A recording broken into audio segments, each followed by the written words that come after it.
बिस्मिल्लाहिर्रहमानिर्रहीम।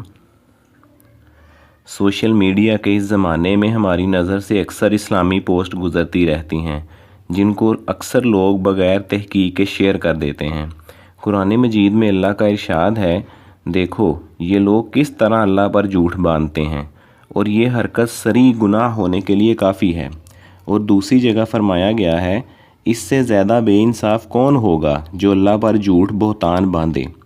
लेकिन हमारे यहाँ अमूमी रवाज ये है कि कहानियों में सुनी हुई बातों के बारे में हम कह देते हैं कि अल्लाह ने कुरान में ये फ़रमाया है, लेकिन कुरान खोल कर तहकीक की ज़हमत नहीं करते।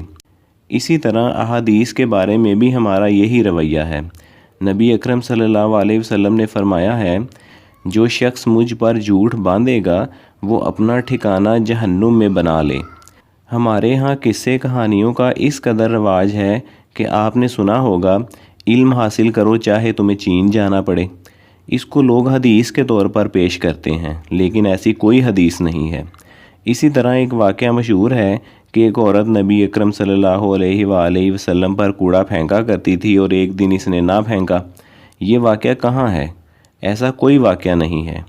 हमारे यहाँ तो बड़े से बड़ा आदमी, चाहे वो कोई अदीब, कोई दानिश्वर या लीडर ही क्यों ना हो, अक्सर वो बग़ैर तहकीक के बात बयान करते हैं और ज़ाती मफादात को तरजीह देते हैं। हमें इन मामलात में हद दर्जा एहतियात करनी चाहिए। हाँ, गलती से अगर कोई पोस्ट शेयर हो जाए जो बाद में तहकीक से पता चले कि वो ठीक नहीं है, तो इस पर अल्लाह से माफ़ी मांगनी चाहिए। अल्लाह समझने और अमल करने की तौफीक अता फ़रमाए। आमीन।